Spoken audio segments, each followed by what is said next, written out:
जब तक आप यहां नहीं आए मेरा यज्ञ पूर्ण नहीं हुआ। यदि आप मेरे साथ मिथिला चलेंगे ना तो आपके जाने मात्र से ही श्री जनक जी का भी यज्ञ पूर्ण हो जाएगा। ये मेरा अपना अनुभव कह रहा है। आप चलेंगे प्रभु? राम जी ने कहा जो आज्ञा। राम जी ने ये नहीं कहा कि हमको यज्ञ रक्षा के लिए लाए थे, काम पूरा हो गया, लेट मी गो, हमको घर जाने दीजिए। बोले क्या राम जी? नहीं बोले ना। जानते क्यों नहीं बोले? बड़ी बड़ी गूढ़ बात भैया। जब आपके विषय में कोई निर्णय लेने वाला हो तो स्वयं को निर्णय लेने से बचाना चाहिए।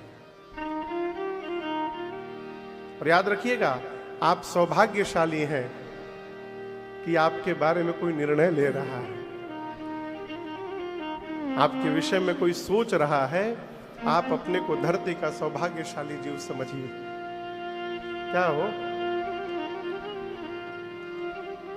जीवन में उलझन तभी उत्पन्न होते हैं, समस्याएं तभी आती हैं जब हमारा श्रेष्ठ भी हमारे विषय में निर्णय लेता है और हम भी लेने लगते हैं। ये कागज है ना, बोलिए, अरे बोलिए, हाँ, भूल गए का कल का? ये क्या है? प्लेन है कि लिखा हुआ है? लिखा हुआ है ना।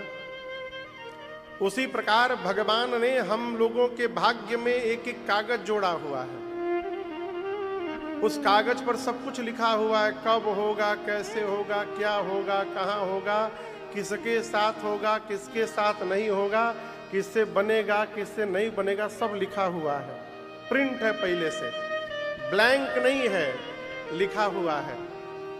हम क्या कर रहे हैं? हम इसको नहीं मानेंगे। हम लैपटॉप कंप्यूटर पर बैठ के अपने मन वाला लिखे पहले, हमको ये चाहिए, हमको वो चाहिए, ऐसा चाहिए, वैसा चाहिए, और उसी कागज को फिर प्रिंटर मशीन में डाल दिए और कंट्रोल पी दबा दिए। कहो कंट्रोल पी इंटर। अब हम जो जो लिखे हैं कि हमको ऐसा ऐसा चाहिए, इस पर फिर से प्रिंट हो गया। लेकिन दिक्कत क्या है, हमको आपको बताएं, पहले से इसमें लिखा हुआ था और उसी पर हमने और प्रिंट कर दिया, तो दोनों प्रिंट होने के बाद क्या हुआ? गाजूर माजूर हो गया। अब क्या होगा? न पहले वाला भी पढ़ने में आएगा और न बाद वाला पढ़ने में आएगा। जो मिलना था वो भी समाप्त हो जाएगा, हम झंझट में पड़ जाएंगे। इसलिए स्वयं को प्रिंट करने से बचाइए, स्वीकार करिए। क्या स्वीकार करें? राजी हैं हम उसी में जिसमें तेरी रजा है। अब सारे जहां के मालिक तेरा ही आसरा है। सारे जहां के मालिक। भगवान ने एक बार भी नहीं कहा कि हम जिस कार्य के लिए आए थे कार्य पूर्ण हो गया, हमको वापस भिजवाइए, नहीं कहा। क्यों नहीं कहा? विश्वामित्र जी को दशरथ जी महाराज ने राम जी को सौंपते समय कहा था कि आज से आप ही इनके पिता हैं, तुम मुनि पिता आन नहीं को।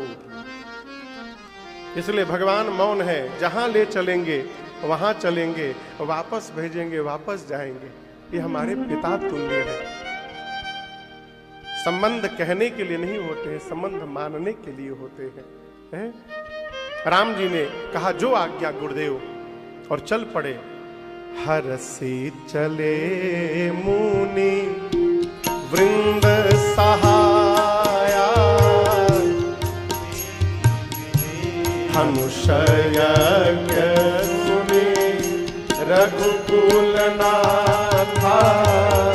हरसी चले मुनिवर के साथ, धनुषय सुनि रघुकुल नाथा।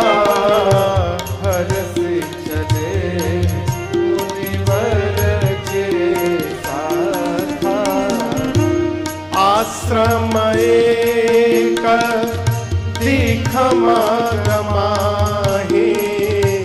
खग मृग जीव जंतु तहाँ नाही। आश्रम एक दीन मान माही। खग मृग जीव जंतु तहाँ नाही। भगवान चले, चलते चलते अचानक एक स्थान पर श्री रघुनाथ जी रुक गए, खड़े हो गए। अच्छा आप बताओ आगे आगे कौन चल रहा होगा? गुरुदेव भगवान विश्वामित्र जी, उनके पीछे राम जी, राम जी के पीछे लक्ष्मण जी। आगे आगे गुरु जी चल रहे हैं, राम जी पीछे। एक स्थान पर राम जी रुक गए। राम जी रुक गए तो लक्ष्मण जी भी रुक गए। लक्ष्मण जी देखे गुरु जी आगे निकल गए तो दौड़ कर गए और जाकर कहे गुरुदेव भैया वहां खड़े हो गए हैं। विश्वामित्र जी ने पूछा क्या हुआ राघव? राम जी कहे गुरुदेव ऋषि आश्रम सी कोई पुण्य थले, पर आज लगे उजड़ी उजड़ी।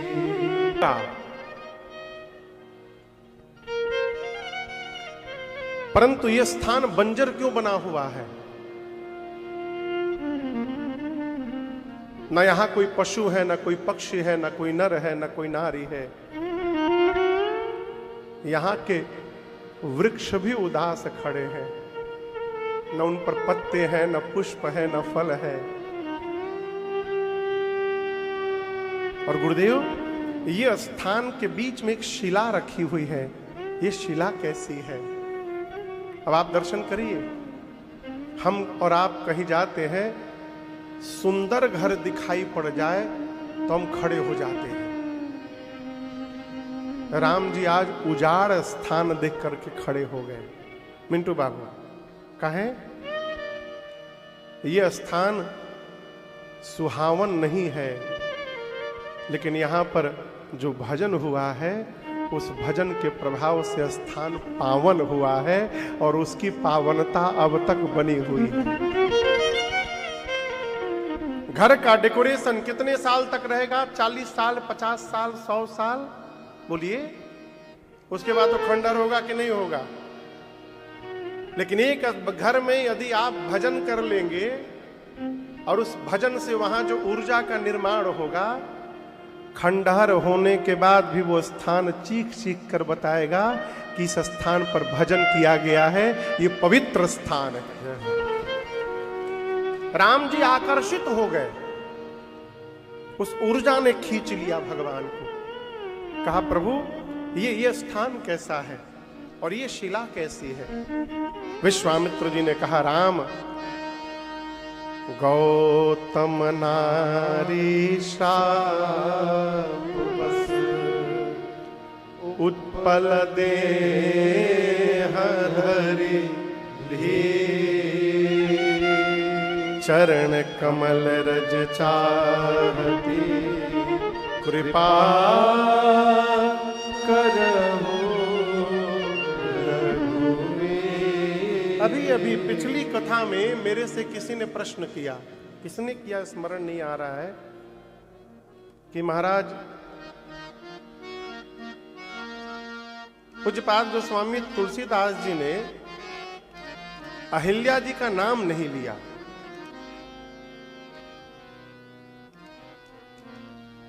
कौन चर्चा कर रहा था? स्मरण में नहीं आ रहा है। किसने चर्चा की कि गोस्वामी जी ने अहिल्या जी का नाम नहीं लिया, गौतम नारी कहा। नाम क्यों नहीं लिया? सही सत्य, पूरे प्रसंग में कहीं नाम नहीं लिया। अच्छा आप ही चर्चा कर रहे थे? हाँ हाँ हाँ, भोजन पर बैठे थे। किसी वक्ता का बता रहे थे, हाँ, कि गौतम ऋषि की पत्नी कहा गौतम नारी, ये नहीं कहा कि अहिल्या जी हैं। तो बोल रहे थे कि बाबू की एक महाराज कथा सुना रहे थे कि जानते क्यों नहीं लिया?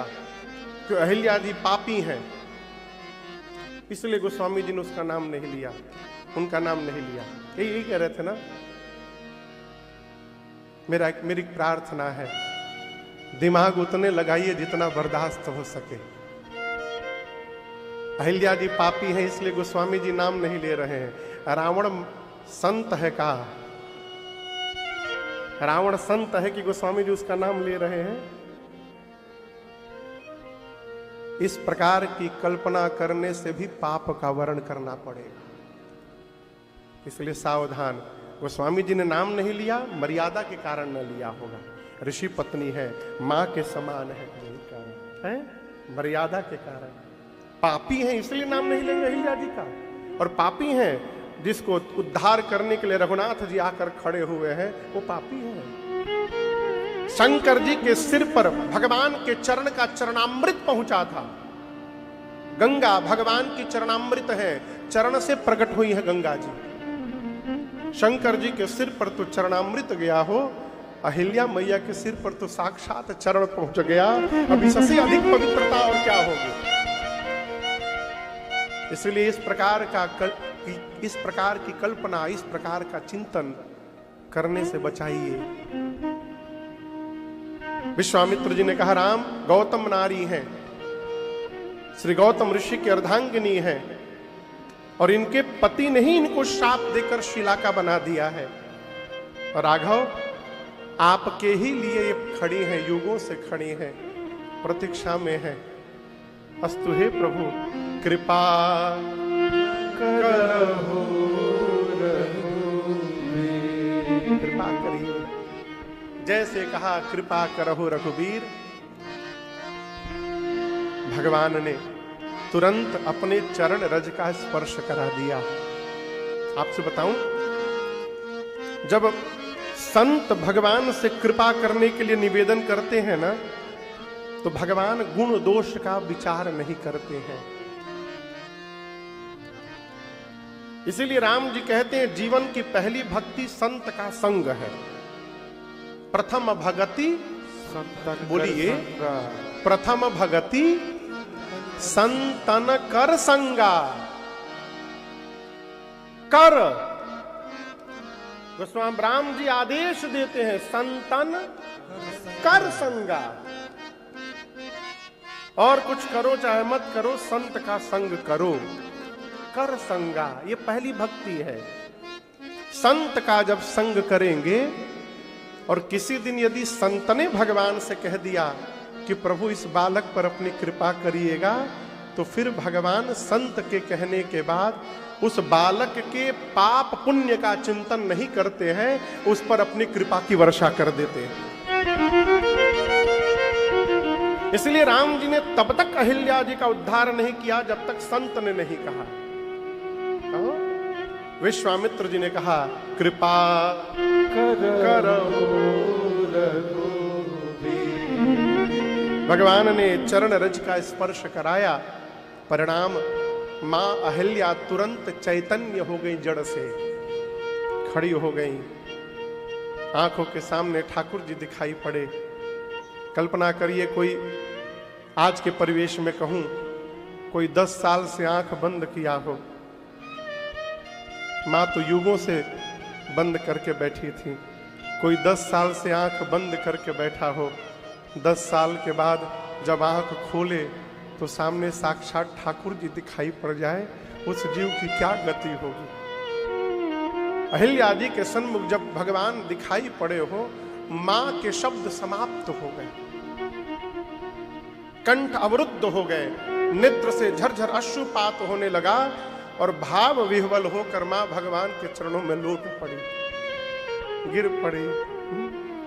देखिए, प्रेम जब अपनी ऊंचाई पर पहुंच जाता है ना, उस अवस्था में कहना बंद हो जाता है, फिर कुछ कहने की आवश्यकता नहीं है। भगवान फिर बिना कहे सब सुनने लगते हैं। रघुनाथ जी ने उठाया, मां के आंसुओं को पोंछा, और भगवान बोले कि मुझे सब पता चल गया है, आपके पति श्री गौतम ऋषि ने ही आपको श्राप देकर पत्थर का बना दिया था, ऐसा ही है ना। अहिल्या मैया बोली, नाथ अब तक मुझे भी यही लग रहा था कि मेरे पति ने मुझे श्राप दिया है, परंतु अब जाकर पता चल गया है पति ने श्राप नहीं दिया था, मेरे पति ने मेरा उद्धार किया था। प्रभु यदि श्राप न दिया होता तो आज कैसे आप दिखाई पड़ते मुझे। किसी भी कार्य के प्रारंभ को देखकर ये विचार मत करिए कि ये पुण्य है कि पाप है, उस व्यवहार का परिणाम क्या निकल रहा है। कि प्रसंग कहता है कि हमारे श्रेष्ठ का क्रोध भी हमारा कल्याण करता है। गौतम ऋषि का श्राप भी अहिल्या जी का उद्धार कर दिया हो। मां ने कहा प्रभु एक वरदान दीजिए, आज के बाद आपके चरणों से मेरा मन कहीं दूर न जाए। राम जी ने कहा तथास्तु, ऐसा ही होगा। बारंबार भगवान के चरणों में प्रणाम करके मनचाहा वरदान प्राप्त करके मां अहल्या अपने पति श्री गौतम ऋषि के साथ उनके लोक को चली गई। यहां पूज्यपाद गोस्वामी तुलसीदास जी अपना एक विचार मत प्रकट करते हैं।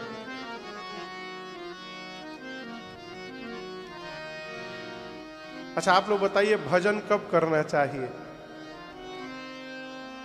हाँ, कब, किस उम्र से? बचपन से।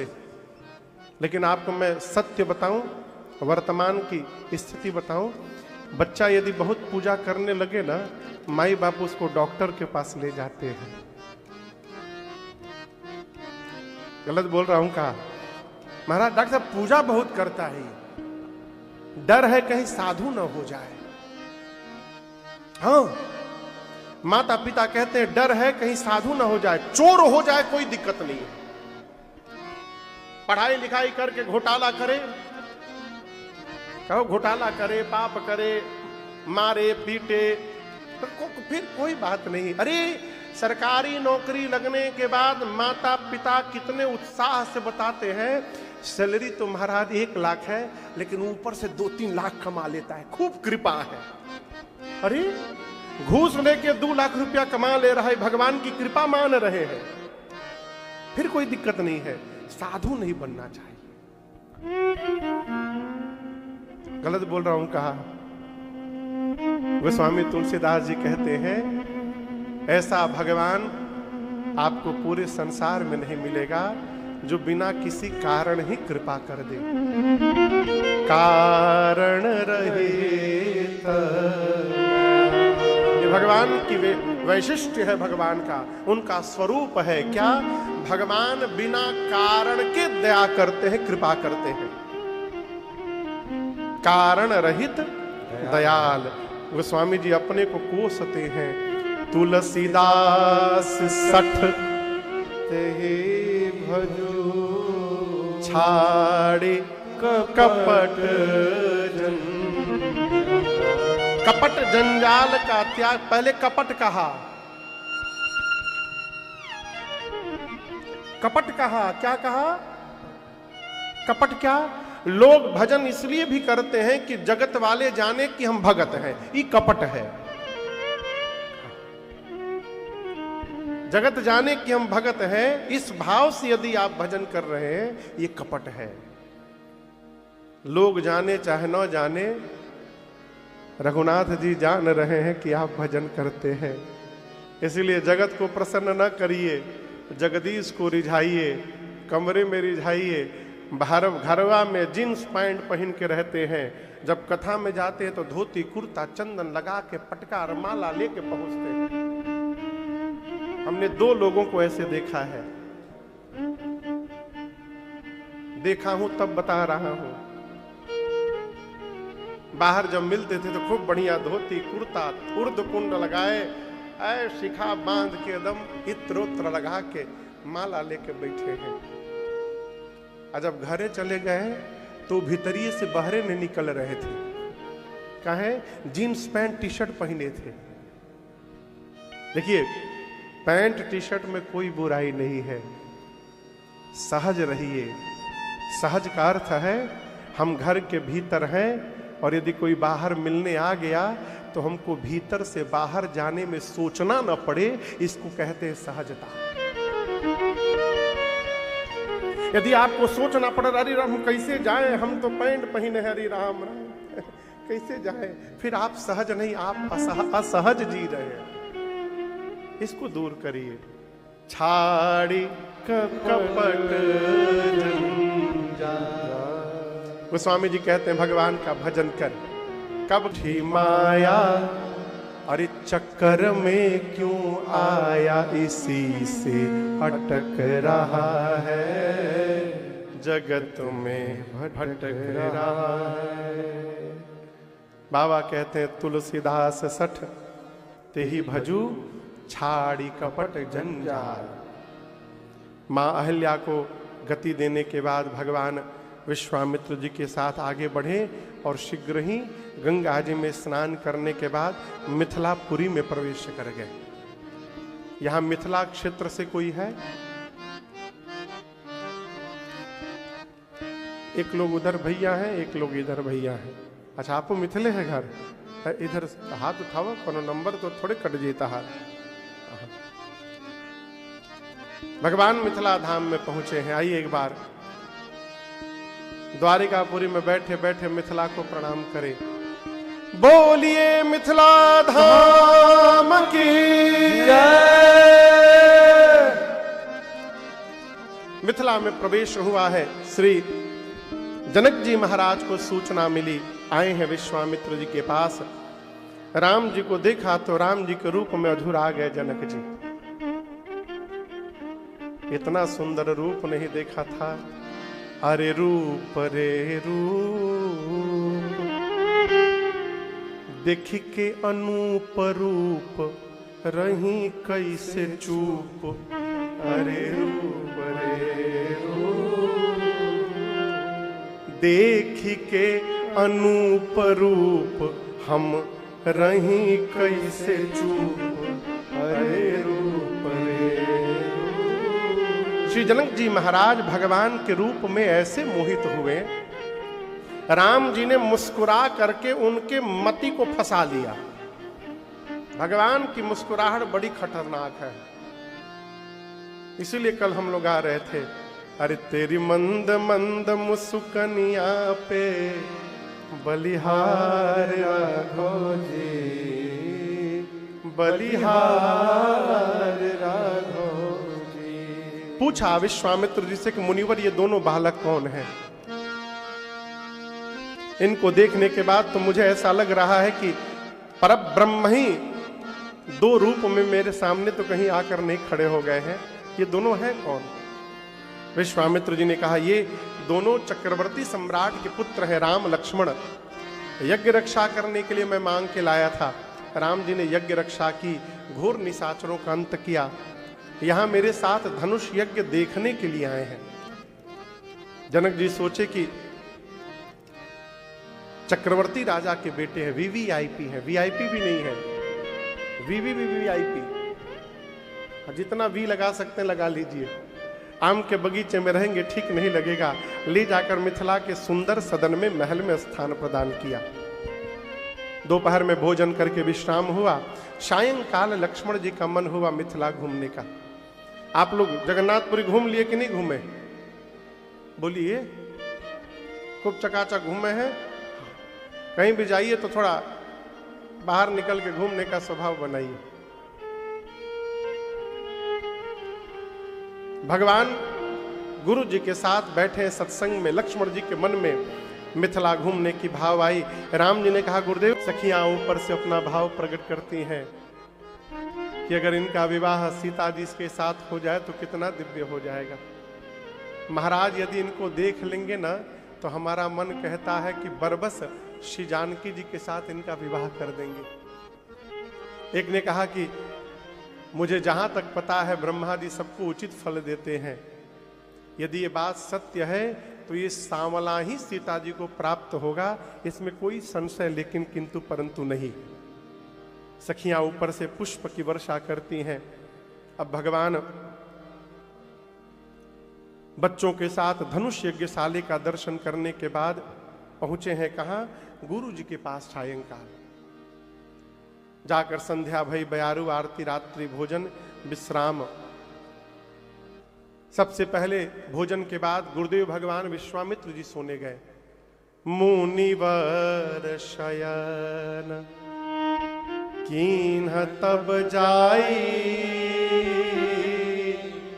लगे चरण चापन दो भाई। गुरुदेव भगवान विश्वामित्र जी सोने गए तो दोनों भैया कौन कौन बोलिए? राम लक्ष्मण जी लगे चरण चापन दो भाई। श्री राम लक्ष्मण जी गुरु जी के चरणों की सेवा करने लगे। थोड़ी देर राम जी पांव दबाए तो गुरु जी बोले राम जी जाकर सो जाइए। राम जी गए नहीं, दबाते रहे। फिर बोले राम जी सो जाइए। राम जी गए नहीं, दबाते रहे। इसका मतलब समझते हैं, जीवन में श्रेष्ठ की सेवा का अवसर मिले, इसको अपना सौभाग्य देखा करिएगा।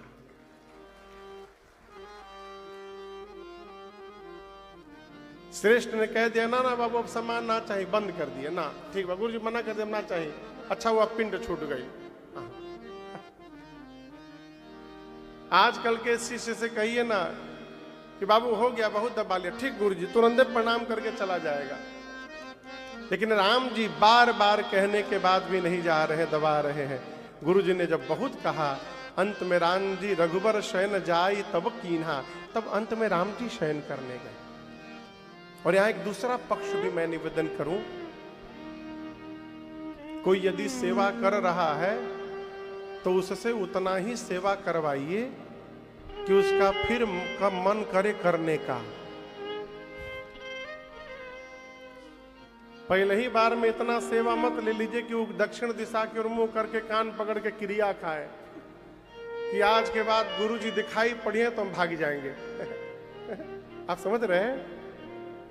ये जो आयोजन चल रहा है, हमारे शंभू बाबू, श्रवण बाबू, निखिल भैया जी, पवन बाबू, इन सभी लोगों ने मिल करके संभाल लिया। हमारे प्रेम भैया सब बना बना के लाए हैं वहां से, कराची से। हमको कुछ नहीं पता है कौन बुकिंग हुआ, क्या बुकिंग हुआ, कैसे बुकिंग हुआ, कौन खाना बनवा रहा है, कहाँ से सब्जी तरकारी आ रहा है। यदि हमको उत्सव करना होता तो हम तो सब्जी खरीदे में परेशान हो जाते। ये सारे लोग उत्सव को संभाल रहे हैं, तो कितना संभरिए? साल में एगो उत्सव। अब हर महीने में गुरु जी एक उत्सव थाने पड़े हैं। व्यवहारिक पक्ष पे आइए। अब हम हर महीने एक उत्सव, आज हो गया, अगला महीना बद्रीनाथ। कौन कौन हाथ उठाइए, कौन कौन चलेगा बद्रीनाथ में? कहां जाइएगा? हम अमेरिका रहेंगे, कहां जाइएगा अगला महीना बद्रीनाथ?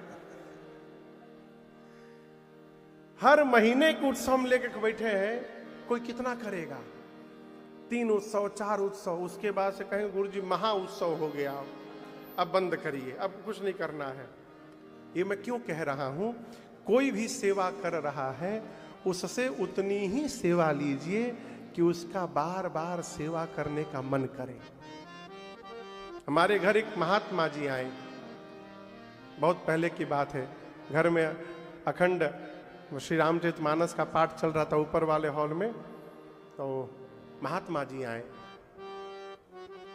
वो जो बाबूजी वाला रूम है उसी में सोए थे वो।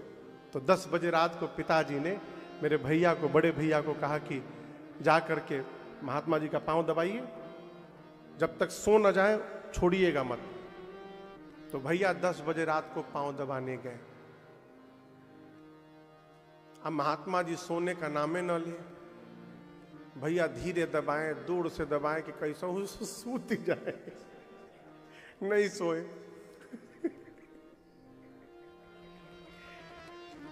10 बजे से दबाते दबाते 2 बज गया, सोए नहीं महात्मा जी।